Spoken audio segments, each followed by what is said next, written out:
वेदाहमेतं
पुरुषं महान्तम् आदित्यवर्णं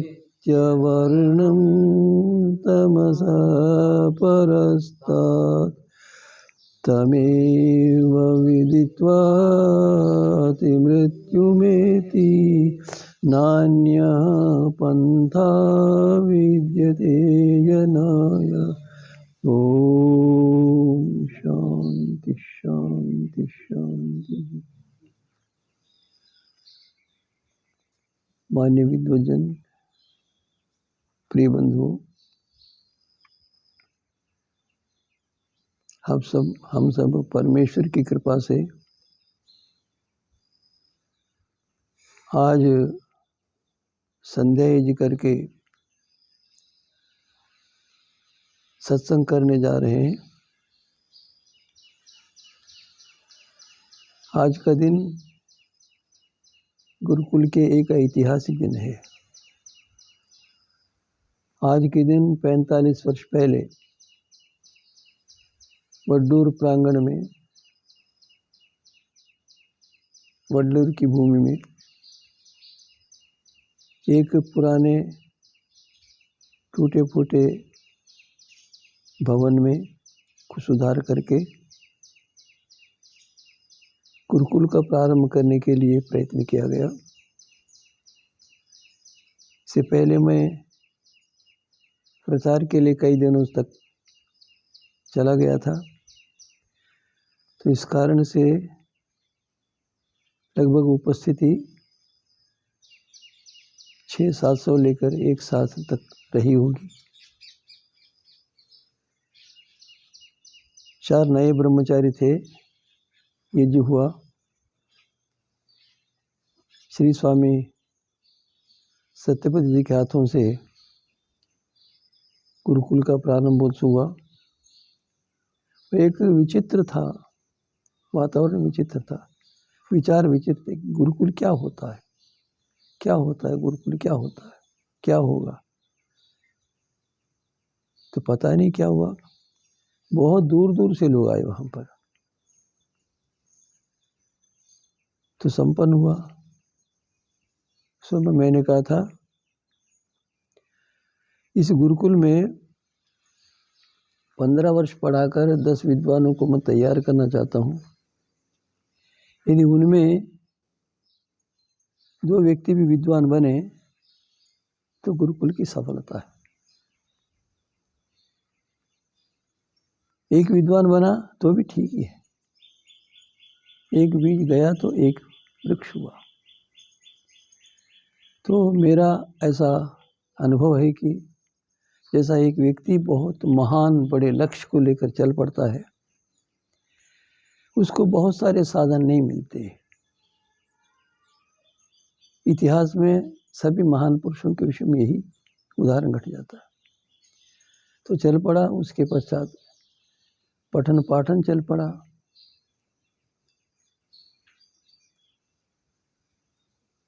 प्रतिदिन प्रातःकाल सायंकाल जो होता था, आधुनिक पढ़े लिखे विद्यार्थियों के समक्ष ये नियम कुछ विचित्र थे, कुछ कठोर भी थे। यदि प्रातःकाल संध्या में नहीं आया तो उसको सायंकाल तक भोजन नहीं मिलता था। सायंकाल नहीं आता तो प्रातःकाल रात्रि का भोजन नहीं मिलता था। नियमित दोनों समय व्यायाम करना, स्वाध्याय करना, पठन पाठन करना चलता था। गुरुकुल से बाहर कोई विद्यार्थी नहीं जाता था। तो हमने संकल्प किया, परमात्मा की कृपा से अब तक वो संकल्प चल रहा है। वह है कि ब्रह्मचारियों से किसी प्रकार का शुल्क नहीं लेना, चाहे कितना ही व्यय हो जाए, चाहे कुछ भी करना पड़े, ब्रह्मचारी से कुछ भी व्यय नहीं लेना। हमें ब्रह्मचारी पढ़े, हम तो चाहते थे कि 15 वर्ष रहकर पढ़े। ऐसे विचार वाले तो लगभग दिखे नहीं, आते रहे। कोई 2 वर्ष रहा, कोई 3 वर्ष रहा, कोई 5 वर्ष रहा, कोई 7 वर्ष रहा, कोई 10-11 वर्ष रहा, कोई 24 वर्ष भी रहा। पढ़ते रहे। मैं आर्ष ग्रंथि पढ़ाता था, वहां पर 5 दर्शन पढ़ाए, मीमांसा 1 अध्याय तक पढ़ाया।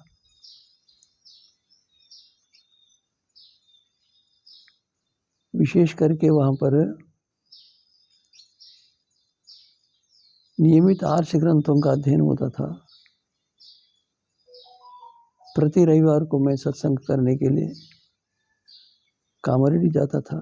कामरेड्डी में सत्संग करके आता था।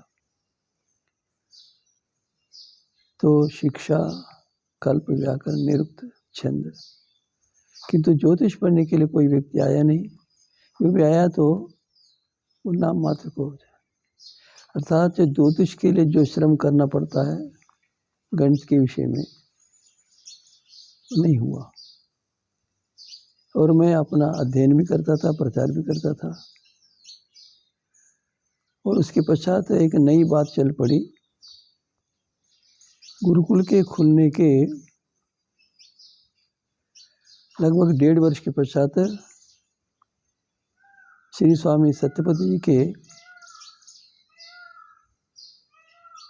सानिध्य में, उनकी अध्यक्षता में, उनके नेतृत्व में प्रथम योग साधन शिविर हुआ। गणतंत्र दिवस के पश्चात चल पड़ा, 10 दिन का चल पड़ा। वहाँ आरंभ था। इसके पश्चात स्वामी जी के माध्यम से अनेक स्थानों पर शिविर चल पड़े, योग साधना शिविर। और मेरी रुचि आयुर्वेद में रही है। तो मैं योग विघ्न के नाम से, योग विघ्न में सबसे पहले विघ्न होता है व्याधि। व्याधि बहुत बड़ा विघ्न है। तो व्याधि को लेकर मैं आरोग्य के विषय बतलाता रहा। शिविर में संध्या यज्ञ करना सिखलाया, प्रशिक्षण दिया। इस प्रकार चलते चलते चलते चलते स्वामी सत्यपति वर्ष में 2 बार 3 बार आते थे। कुछ विद्यार्थियों को, ब्रह्मचारी को ले आते थे, दर्शन शास्त्र पढ़ाते थे। स्वामी जी को दक्षिणा देने के लिए हमारे पास कुछ नहीं था, किंतु ब्रह्मचारियों से 1 पाई भी किसी से नहीं ली। न लेने का मेरा विचार है, न लेंगे। चलता रहा।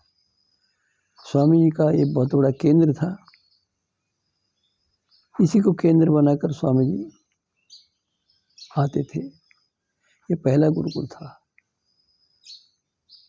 उसके पश्चात मैंने मासिक पत्रिका प्रारंभ की तेलुगु भाषा में।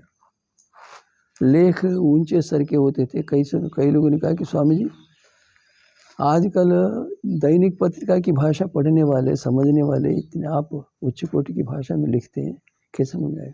वो मुझे दैनिक पत्रिकाओं की, समाचार पत्रों की भाषा आती नहीं, मैं कैसे लिखूं? तो उसके पश्चात क्या हुआ, चलती रही पत्रिका, चलती रही, बड़े बड़े लोगों को प्रभावित करती रही। और उसमें कई सारे स्तंभ थे। एक तो स्तंभ था पाकशाले चिकित्सालयमु भोजन में औषधम चलता रहा, अच्छा रहा। और उसमें संस्कृत भाषा सिखाने के लिए भी कार्यक्रम चला, और उत्तम मानव निर्माण के लिए भी पाठ्यक्रम चलता रहा, थोड़ा बहुत चलता रहा। कई कठिनाइयों से पत्रिका चलती रही। उसमें विशेष करके कट्टा दामोदराचार्य का सहयोग बहुत बड़ा रहा है। यहाँ कामारेड्डी में कुछ दिन चला, उसके पश्चात वहाँ ले गए, पत्रिका वहाँ छपती रही। एक पाई भी उन्होंने नहीं दी, मुद्रण का, टंकन का, कुछ भी नहीं। वहीं से संप्रति लिखकर, पते लिखकर भेज देते थे। बहुत बड़ा सही मिला। उसके पश्चात चलता रहा, दूर दूर तक प्रचार कर, नेल्लूर तक भी प्रचार करने का चला।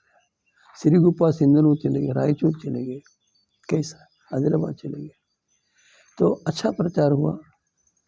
तो उसका परिणाम ये हुआ कि कुछ लोग संदेह सीखने लगे, करने लगे। उसके पश्चात स्वामी रामदेव जी आए, योग दर्शन पढ़ते रहे। पता नहीं उनके स्वास्थ्य में क्या कुछ गड़बड़ी हुई, एक ही दर्शन पढ़ पाए, फिर चले गए। कई सारे व्यक्ति आए, कुछ लोग निरुक्त पढ़ते गए, कुछ लोग दर्शन शास्त्र पढ़ते रहे। शिविर निरंतर चलता, निरंतर जाए। शिविर का प्रभाव ये हुआ कि बहुत सारे लोगों को पता चला वैदिक धर्म आचरण में होता कैसे। वैदिक धर्म को तो हम कहते हैं, सुनते हैं, पढ़ते हैं, लिखते हैं, किंतु आचरण में लाना नहीं दिखता।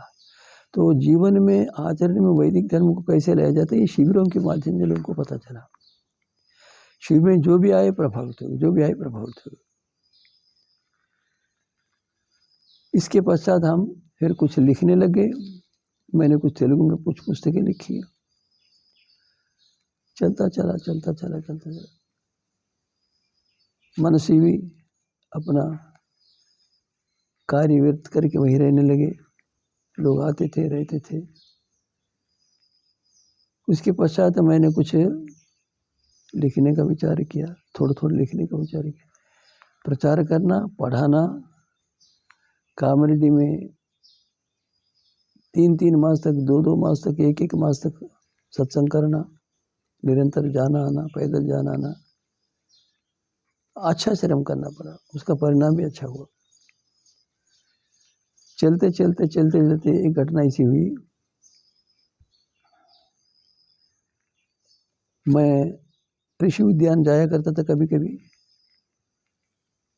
तो उसके पश्चात राजेंद्र जी कुरुक्षेत्र वालों ने कहा कि स्वामी जी आप ज्योतिष पर लिखो। तो मैं बैठ कर लिखा, तो पुस्तक बन गई, छपना भी हुआ। मैंने उनसे कहा था कि राजेंद्र जी मध्यकाल के ज्योतिष के आचार्य ने जो शोध किए हैं उनको मैं मिला दूं इसमें। स्वामी जी उसको बाद में कर लेना, अभी तो पुस्तक तो छपने दीजिए पहली बार। तो मेरा विचार अब ये बन गया है कि मैं स्वाध्याय करता हूँ, विशेष करके नियमित रूप से मैं मूल वेदों का पारायण करता हूँ। कई बार पारायण किया है। उसका परिणाम ये हुआ कि वेदों में समस्त सत्य विद्याएं, ऐसा मेरा दृढ़ निश्चय हो गया। और वेदों के शब्द मेरे लिए पुराने बन गए, वेदों के शब्द नहीं बने, नहीं बने। तो मेरी रुचि वेदों में हुई है, पहले भी थी, बीज रूप में थी, फिर बाद में वेदों में रुचि हो गई। मेरे मन में विचार है कि लोगों को वेदों तक पढ़ाया जाए। वेदों में ऐसी विद्याएं हैं जिनको कहा नहीं जा सकती, जिनकी कल्पना नहीं किया जा सकती। उदाहरण है, अन्नपते अन्नस्य न उदय अनमिवस्य, अर्थात रोग रहित भोजन दो हमको, सुष्मिणा बलकारी भोजन हो। अन्नपते अन्नस्य न उदय हनमशुष्ण प्रप्रदाता मितारश भोजन द्विपदे चते ऊर्जम नो देहि, हमको ऊर्जा मिले। क्या विज्ञान है। अनमिवा से ही, अमीवा तो आज लोगों की दिव्य थी, अमीवा अभी भी है ना, उससे पहले अमीवा का था। अनमिवा से रोग रहित, कीटाणु से रहित, रोग कीटाणु से रहित। और आयुर्वेद जो अथर्ववेद में बहुत सारे रोगों का कथन है और रोगों को उत्पन्न वाले कृमियों के आकारों का, मुखों का, पैरों का, रंगों का सारा चित्र है और मनुष्य के शरीर की सुंदर व्याख्या की है। मैं तो उसको पढ़ता हूँ तो चकित हो जाता हूँ। वेद को रोककर दूसरे काम करने की मेरी इच्छा नहीं होती, किंतु दूसरे कार्य करने पड़ते, करता रहता हूँ। तो मेरे मन में अब ये विचार है कि बाहर न जाऊं और मेरा अब 1-1 घंटे का मेरी दृष्टि से बड़ा मूल्य है। लोगों ने बुलाया, कहते कामारेड्डी आ जाओ, कानपुर आ जाओ, कोई दिल्ली आ जाओ, कोई हरियाणा आ जाओ, कोई कुछ आ जाओ। तो मैं कहता हूँ भाई मैं नहीं आ सकता, क्योंकि आने जाने में घंटों लगेंगे, दिन लगेंगे। वहाँ एक दिन में 1 घंटा या 2 घंटे प्रवचन होते हैं, सारा का सारा पुस्तकालय के बिना मैं अपना कुछ कार्य नहीं कर सकता। तो अब मेरे मन में विचार है कि आज कल एक चिकित्सक आए थे ना, आधुनिक चिकित्सक, वो कह रहे थे कि आधुनिक चिकित्सा में जो औषधियाँ दी जाती हैं वो उल्टी प्रतिक्रिया करती हैं।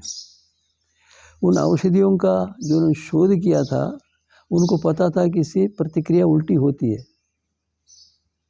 व्यापारियों के लिए उसको रखना पड़ता है, कोई विरोध नहीं कर सकता, क्योंकि अर्थशास्त्र से राजनीति का बड़ा संबंध है। अर्थशास्त्र राजनीति को बदल देता है, तो क्या कुछ करना, कर ही नहीं सकते।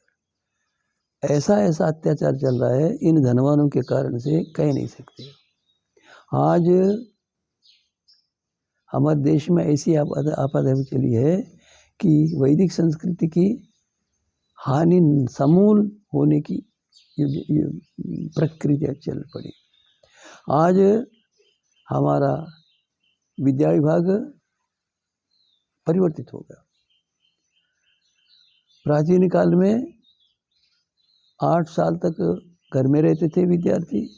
8 साल के पश्चात गुरुकुल में माता पिता प्रवेश कराते थे। वहाँ पर वो आचार्य, उनके पिता माता सब कुछ होते थे, सेवक होते थे, सब कुछ होते थे। वहाँ पर शारीरिक उन्नति, रक्षा, विकास, वाचिक संस्करण, मानसिक संस्करण, बौद्धिक संस्करण, आत्मिक संस्करण, सामाजिक उन्नति, इतने प्रकार से विद्या दी जाती थी। अब तो सब छोड़ा कर, न धर्म, न सदाचार, न नीति, केवल पेट भरने के लिए, भिक्षा मांगने के लिए, हाथ पसारने के लिए, ये पढ़ो, ये में पढ़ो, वो पढ़ो, ये पढ़ो। ऐसा हो रहा है कि क्या हो रहा है पता ही नहीं, मैं तो अपने मुंह से कह ही नहीं सकता। इतना अत्याचार, इतने अन्याय हो रहे हैं इस पाश्चात्य से पैदा भौतिकवाद के कारण से, जिसका कोई समाधान होना संभव नहीं दिखता। किंतु मैंने ये सोचा कि इसका समूल नाश करना भी आवश्यक है। हमारे गुरु हैं ऋषि दयानंद, हमारे गुरु हैं परमात्मा, हमारे गुरु हैं स्वामी सत्यपति, हमारे गुरु हैं ऋषि महर्षि, हमारे गुरु हैं आदर्श विद्वान। हमने सोचा है कि प्रयत्न करेंगे, आज न तो कल होकर रहेगा। प्रयत्न व्यर्थ नहीं जाता, प्रयत्न का फल मिलता है, कर्म का फल मिलता है, कर्म नहीं छूटता, कहीं नष्ट नहीं होता। ये विश्वास है। करना क्या है कि इस पाश्चात्य सभ्यता को, जड़वाद को, भोगवाद को समूल नष्ट करके रहना, ऐसा उपाय करेंगे। मेरी दृष्टि में है, और हम तो इतना उसको देख नहीं सकते, हम तो बीज तो बो सकते।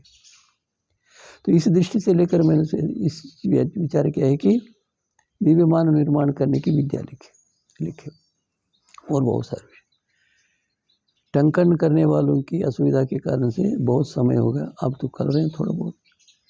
तो इस पुस्तक को पूरा करूँ अपने जीवन में संपूर्ण अच्छे प्रकार से। अभी तो करूँगा, विद्वानों की सम्मति के लिए जाऊँगा, कुछ को दे आऊँगा, कुछ को भेज दूँगा। उसके पश्चात सम्मतियों के आने पर फिर संशोधन करा कर उसमें फिर छापूँगा, फिर प्रकाशन के लिए। उसके पश्चात मैं चाहता हूँ कि देश में रहने वाले अथवा भारत में रहने वाले 30 भाषा वालों को चुनूँ, दूरभाष के माध्यम से संबंध बनाऊँ, उनको पुस्तकें 2-2 प्रति भेजूँ, यदि उनके आप इसका अनुवाद करिए, बेचिए, प्रचार करिए। पुस्तक लिखना एक है, पुस्तक लिखने से कुछ व्यक्ति पढ़ सकते हैं, और व्याख्यान से आज के साधनों के अनुसार कई सारे व्यक्ति 10 गुना 100 गुना अधिक सुन सकते हैं, समझ सकते हैं। तो व्याख्यानों के द्वारा इसको प्रकाशित करने का विचार है। तीसरा है कि दिव्य मानव निर्माण प्रशिक्षण केंद्र खोलने का विचार है। प्रशिक्षण देवें तो समझ में आएगा। एक द्विचक्रिका है, उसको चलाने के लिए 10 वर्ष व्याख्यान देते रहो, नहीं चलाएगा। सिखाएंगे 2-3 दिन में सीख लेगा। इस प्रकार प्रशिक्षण, इसके विषय में बहुत पहले 15-20 वर्ष पहले से मैं प्रशिक्षण देता रहा हूँ। उस समय इसके विषय में बहुत थोड़ा ज्ञान था।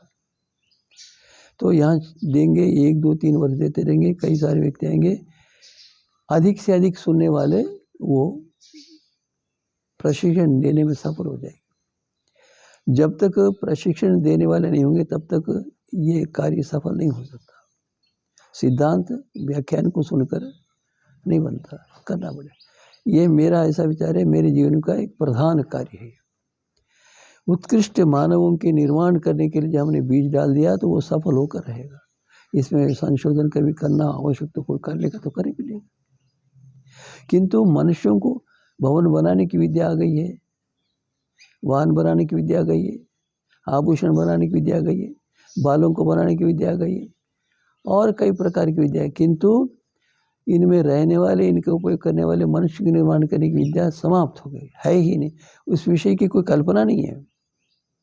व्यापक रूप से तो मनुष्य निर्माण करने की विद्या सारे वेदों में है, किंतु उसका संक्षिप्त में मनुष्य के अनुकरण योग्य बनाने का एक बहुत बड़ा काम। तो ये बहुत बड़ा कार्य, इसको मैं पूरा करूँगा। एक दूसरी बात यह है कि मैं ज्योतिष को अब तक हजारों व्यक्ति पढ़ते रहे, किंतु वो ज्योतिष वेदार्थ को खोलने में सर्वथा अक्षम है। वो वेदांग नहीं है। ज्योतिष होते हुए जो वेदांग है वही वेदार्थ को खोल सकता है। तो इसके पश्चात मैं बैठकर उसको जितना भी मैंने ज्ञान का संकलन किया, अब तो जो भी संकलन होगा उसको सबको इकट्ठा करके उसको पूरा करूँ। इसके पश्चात मेरी दृष्टि में अब तो उसको पूरा करने वाला कोई दिख नहीं रहा मुझे, आगे चलकर जन्मेगा तो कोई जन्मेगा। उसके पश्चात मेरा विचार है कि इस देश में संस्कृत भाषा का प्रचार हो। हमारी संपत्ति संस्कृत भाषा वेद है, आर्ष ग्रंथ है। ये ग्रंथ सारे के सारे हमारे देश में नहीं है, विदेशी बहुत सारे लोग ले गए। तो मैं ये चाहता हूँ कि प्रधानमंत्री से मिलकर ये मैं अपनी इच्छा व्यक्त करूँगा कि आप अपने प्रभाव से, अपने व्यक्तित्व के बल से, अपने अधिकार के बल से जहाँ जहाँ भी संस्कृत ग्रंथ हमारे देश पहुँच गए उन सबको यहाँ मंगवा लीजिए। वो अपने पास प्रति रख ले, हमको प्रति दे दे और उस पर शोध करने के लिए कहा जाए। शोध बहुत बारी विद्या मैंने। तो मैं संस्कृत भाषा को राज्य भाषा, अर्थात ये तेलंगाना राज्य है, तेलंगाना राज्य में ये सरकार जो है जो भी वार्तालाप करे, जो भी पत्र लिखे पर संस्कृत भाषा में लिखे। संस्कृत भाषा के विषय में बहुत सारी भ्रांतियाँ हैं। एक संस्कृत भाषा पढ़ लें तो संसार की समस्त भाषाओं को, किसी भाषा को 5%, किसी को 10%, किसी को 60-70% समझ सकता है। ये जो है ना पूर्व दिशा में क्या है, वरंगल है, उसके पश्चात है खम्मम। वहाँ ग्रामीण लोग हैं, वो बोलते तो लगभग 70-80% संस्कृत भाषा है। हमको पता नहीं ये क्या है, क्या कहते हैं संस्कृत में, बट लोग बोलते। यानी कह रहे कि संस्कृत भाषा हमारी भाषा में ओतप्रोत है। लोगों ने ये प्रचार कर दिया कि कहीं संस्कृत भाषा ऊपर आ जाए, सबके समक्ष आ जाए तो हमारा राज्य नहीं रहेगा, समझकर संस्कृत भाषा अमृत भाषा बहुत प्रचार किया, किंतु ऐसा नहीं। आज नासा जो प्रयोगशाला, शोधशाला है अमेरिका में, ऐसा सुनने में है कि वहाँ पर 500 वैज्ञानिक हैं शोध करने वाले। कहते हैं उसमें लगभग 200 तो संस्कृत के विद्वान हैं। हमको पता ही नहीं। लोग कहते हैं संस्कृत मृत भाषा नहीं, संस्कृत तो अमृत भाषा, औरों को मृत भाषाओं को अमृत भाषा बनाने संस्कृत भाषा, अमर भाषा। तो संस्कृत भाषा के महत्व को बतलाने के लिए, जानने के लिए, जनाने के लिए मैं पुस्तक लिखना चाहता हूँ। कुछ सामग्री तो बहुत संभवतः 4-5-6 मास में पुस्तक भी हो जाएगा। उसके पश्चात मेरे मन में यही कि बालकों से लेकर बड़ों तक वैदिक धर्म का ज्ञान हो जाए और हमारी संस्कृति, हमारी संपत्ति, हमारा महत्व का बड़ा विशाल स्वरूप लोगों के सामने आ जाए। इस प्रकार की शिक्षा लिखूं। 2 पुस्तकें लिखी हैं और 16 वर्ष, ये तो मूल है। ये लिखूं 16, फिर उसके इनके व्याख्यान भी लिखूं। एक का व्याख्यान हो गया, व्यवस्थित करके नहीं करा। इस प्रकार मैं चाहता हूँ कि अपने जीवन में ये प्रमुख रूप से कार्य करूँ। और समय बचा, जीवन बचा, लिखने में समर्थ होऊंगा तो करूँगा, और भी करूँगा, और भी। वेदों की विद्याओं के विषय में भी थोड़ा बहुत लिखने का मेरा विचार है। और वेदों को मैं चाहता हूँ कि समस्त गुरुकुलों में वेद पढ़ाए जाए। ये दुख से कहना पड़ता है कि गुरुकुलों में निरुक्त व्याकरण पढ़ाते हैं, निरुक्त पढ़ाते हैं, छुट्टी कर दी। व्याकरण पढ़ने वाले बहुत सारे मिलेंगे, निरुक्त तक पढ़ने वाले कुछ मिलेंगे, कम मिलेंगे, किंतु छंद पढ़ने वाले उससे भी कम है, और ज्योतिष पढ़ने वाले तो एक भी नहीं है। इस प्रकार मैं चाहता हूँ। और आश्चर्य इस बात का है कि गुरुकुल हैं, वो वेद विद्यालय, वेद विद्या, किंतु वेद हाथ में नहीं देते। या अच्छे विचित्र है गुरुकुल में। अर्थात मैं चाहता हूँ कि बालक जब जन्म लेगा तो माँ दिखला, बेटा देख ये ऋग्वेद है, ये यजुर्वेद, सामवेद है, तो वहाँ से देखे, खोल कर देखे, ये देखे, ये देखे। तो बड़ी योजना है। तो माता बतलाएगी, पिता बतलाएगा, दिखलाएगा, देखे, वो वेद को लेकर चलेगा, वेद को जाते हुए हाथ में ले लेगा। बहुत वेद उसके लिए करतला मलक हो जाए, हाथ में रखा आंवला जैसा स्पष्ट होता है, वैसे ही वेद सबके लिए सरल हो जाए, बाल्यावस्था सरल हो जाए। फिर गुरुकुल में आने के पश्चात, तो आज के गुरुकुल में तो आने के पश्चात वेद से प्रारंभ कर पढ़ाना। ये रामा रामा रामा रामा, और ये क्या रामा रामा रखा, वेदा वेद वेदा करो ना, ईश्वरा ईश्वरा ईश्वरा है नहीं, उनका रामा कृष्ण कर। ये सारा का सारा गुरुकुलों में भी अंध परंपरा घुसी हुई है। ये रामा रामा क्यों बोलते? हाँ, रामा क्या हो गया? राम को भगवान मान ले, राम को भगवान ले, विष्णु विष्णु उसका नाम है, हरि नाम है। आमूल परिवर्तन करना, अर्थात गुरुकुल में आते उसके हाथ में वेद दे देने चाहिए। बतला इतने, ये इतने मंडल है, इतने कांड है, इतने सूक्त है, इतने सारे के सारे बतला दे, ये मंत्र है, ये मंत्र है।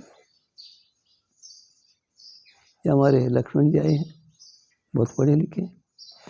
मैं किसी समय इनके हाथ में मूल वेद दे दूंगा, इनसे इसमें विज्ञान, वो विज्ञान निकालेंगे वेद में से।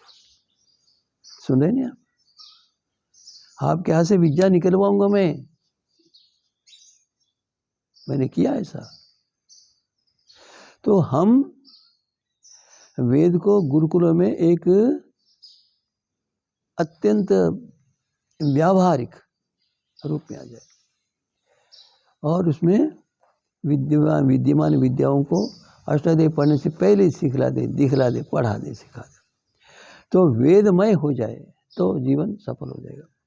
और मैं ऐसा चाहता हूँ, मानता हूँ। सबसे पहले व्यक्ति वे हैं हमारे इतिहास में जिन्होंने चक्रवर्ती राज्य की कल्पना की है, चक्रवर्ती राज्य की ऊहा की, चक्रवर्ती राज्य को प्रस्तुत किया है, सब प्रमाण दिए। इतने बड़े ऊंचे लक्ष्य को बतलाने वाले ऋषि जी में कोई और है, और उन्हें हमें मार्गदर्शन किया। हमारे कहा, ए हमारे शिष्यों, वेद को धरातल पर लाकर संसार में एक सूत्र में मनुष्य को बांधकर चक्रवर्ती राज्य की स्थापना कर लेना हमारे कंधों पर उभार है। यदि हमने ऋषि दयानी के ज्ञान से लाभ उठाया तो इसका काम, हमारा कर्तव्य है कि इसको काम करें। चक्रवर्ती राज्य की स्थापना तक, वैदिक धर्म के राज्य की स्थापना तक, वैदिक धर्म का व्यापक प्रचार तक प्रयत्न करें। तो ठीक संकल्प लेकर चले।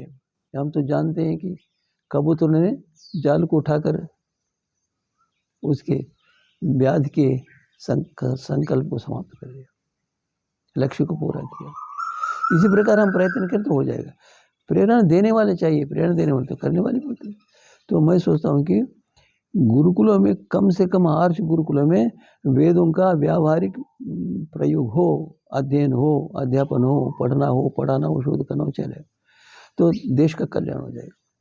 तो हमारा विचार ये है कि हम आर्ष ग्रंथी पढ़े पढ़ावे, अनार्ष ग्रंथों को ना पढ़े ना पढ़ावे, उसमें दोषों को बतला दें, उनसे दूर करें, आर्ष ग्रंथों को पढ़े पढ़ावे।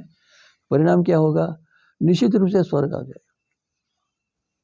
ऐसा सुनने में आता है कि देवता तड़पते हैं कि हम आर्यावर्त में जन्म ले लें।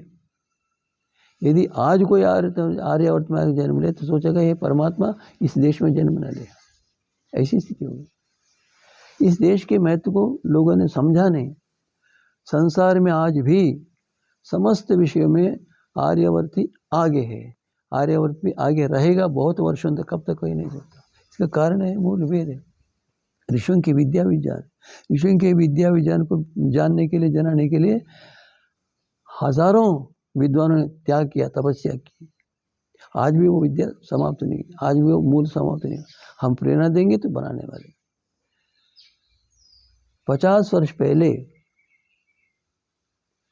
मैंने कभी ये नहीं सोचा था कि यहाँ पर गुरुकुल बनेगा, यहाँ गुरुकुल बनाऊंगा, नहीं सोचा था। और इतने लोग तक मैं विचार पहुंचाऊंगा। आज लगभग कामरेड्डी में 26 व्यक्ति दैनिक जी करते, कोई कल्पना नहीं कर सकता। परिश्रम से होता है, असंभव नहीं है। इस प्रकार हम सोचते हैं कि चक्रवर्ती राज्य हमारा मूल हो, आज 1000 वर्ष के पश्चात, और हमारा वैदिक राज्य हो यहाँ पर 100, 150, 200 वर्ष में संभव हो, और संस्कृत भाषा हमारे व्यवहार में आ जाए, राजभाषा संस्कृत भाषा बन जाए, और ब्रह्मचारी वेद पढ़े पढ़ावे, और विशेष करके आयुर्वेद को पढ़ के क्या कहें, तच्चक्षुर देवहितम, बोलिए, पुरुषाक्षु क्रमचरित पश्येम शरदा शतम जीवेम शरद सुनियाम शरद प्रपरवाम शरद अधीनास्य। अर्थात हमारा देश स्वाधीन रहे, पराधीन, अधीना से दीन पराधीन रहे, और बोले सुने पढ़ावे जीवे 100 वर्ष तक रोग रहित होकर 100 वर्ष तक जीते रहे, कार्य करते रहे, पढ़ाते रहे, धर्म का आचरण करते रहे। हम 100 वर्ष से पहले शरीर को न छोड़े। एक राजस्थान में महिला, एक माँ चित्र आया है, वो 25 एकड़ भूमि नरेंद्र मोदी को दान देने के लिए तैयार है, कहते करोड़ों की संपत्ति हो। 100 साल की माँ, अरे विष्णु पितामह 170 वर्ष में युद्ध करते रहे, पांडवों को लड़खड़ाते रहे, है असंभव नहीं है, संभव, इसको विस्मृत कर गए। आज तो बच्चा माता के पेट में 100 साल तक जिएगा। एक बालक तो 1200 ग्राम का जन्मते समय, एक 800-900 साल, ये कोई जीवन है क्या? ये कोई गृहस्थाश्रम है क्या? ये कोई मनुष्य का लक्ष्य है क्या? ना। पुनः उस प्राचीन युग को, जो वेदानुकूल युग है ना, उसको लाने का प्रयत्न करें। हम दिखला देंगे, लोग सीख लेंगे, कहने वाले भी नहीं है। मेरी दृष्टि में किसी ने नहीं कहा कि जन्मा हुआ बालक का 1200 ग्राम का हो ना, कितना होगा? कम से कम 3 किलो भारी होगा, वो तेजस्वी होगा। ऐसे संतान के कुम्हार के मस्तिष्क में घड़ा होता है, आकार आता है, या मेरी मस्तिष्क में है, वो ऋषियों की विद्या मेरे मस्तिष्क में, उसको साकार करेंगे। तो हम 100 साल तक जीने का संकल्प करें, उसी के अनुसार चले, जीवन को पवित्र बनाए। तो इस बात को हम लेकर चलते हैं। यहाँ रहने वाले शतायु हों, सभी शतायु, ऐसे माता पिता संतान को तुम न करें। ऐसा करते कराते असंभव नहीं, संभव है कि मनुष्य 200 साल तक, 300 वर्ष तक, 400 वर्ष, हमारी विद्याएं छिपी पड़ी हुई, उस विद्याओं की ओर न जाने के लिए उन अंग्रेजों ने ऐसी शिक्षा चलाई है कि वो उस ओर कोई जा ही नहीं सकता। संस्कृत धिक्कार करके बाहर कर दिया। संस्कृत नाम के लिए चले तो कुछ है ही नहीं। संस्कृत वेदों को पढ़ाना हो। गुरुदत्त विद्यार्थी, महात्मा हंसराज, स्वामी श्रद्धानंद जी, लाला लाजपत राय ने संकल्प किया कि हम ऋषि दयानंद जी को वेद विद्या प्रिय थी, और उसी का हम स्मरण करने के लिए करेंगे। देवी कॉलेज खोला, वहाँ पर निरुक्त था पाठ्यक्रम में, दर्शन थे पाठ्यक्रम में, कहाँ गया वो सारा का सारा? तो हम चाहते हैं कि वेदों की विद्या विस्तृत हो जाए, और मैं चाहता हूँ कि मैं तो कर नहीं सकता किंतु मार्गदर्शन कर सकता हूँ, प्रेरणा दे सकता हूँ। एक एक विद्या में हमारे ऋषि महर्षियों ने, विद्वानों ने जो शोध किया वो विद्या सारी की सारी फिर से सामने आ जाए। इस देश के महत्व को बढ़ाने के लिए आवश्यक है। इस प्रकार मैं कहता हूँ कि पुनः आर्यवत जैसा ही देश को बनाया जाए। उसके लिए मूल है संस्कृत भाषा। उसको हम बोलने, बुलाने में, पढ़ने, पढ़ाने में, लिखने, लिखाने, व्यवहार में। आज राष्ट्रीय स्वयंसेवक संघ के संस्कृत भाषा वो है ना, संस्कृत भारती, उन्होंने प्रयत्न किया तो केरल में संभवतः कर्नाटक में 2 गांव वाले के संपूर्ण गांव वाले 2 गांव वाले संपूर्ण लोग संस्कृत भाषा बोलते हैं, और भी कई स्थानों पर है। तो हम करें तो हो सकता, असंभव नहीं है। एक आदर्श बन गया और आदर्श को सिद्ध किया, हम भी ऐसे करें तो हो जाएगा। तो मैं चाहता हूँ कि इस प्रकार हम वैदिक संस्कृति की रक्षा करने के लिए अनेक प्रकार से प्रयत्न करें। मैं संस्कृत भाषा को लेकर प्रयत्न करूँगा, और फिर गुरुकुलों में ऐसी परंपरा चलाऊँगा कि वो वेदों को सामान्य रूप से व्यवहार में ले आवे और पढ़े पढ़ावे, और संस्कृत भाषा पढ़ते हैं, व्याकरण पढ़ते हैं, व्याकरण में नियम, व्याकरण में जो उदाहरण आते हैं ना, वो सारे के सारे वेद मंत्रों के हों, शास्त्रों के हों, ऋषियों के ग्रंथों के हों, करे तो हो जाएगा। असंभव नहीं, संभव है। मैंने किया है, मैं इतना तो नहीं कर सकता अकेला। कई लोगों से होने वाले प्रयत्न एक व्यक्ति नहीं कर सकता। मेरी इसको है ना शिष्य निर्माण देखा, स्वामी जी ऐसे आप बनाओ ना। आधुनिक वो पढ़ाते हैं ना संस्कृत भाषा, आदि स्वामी पढ़ा, मैंने कहा देख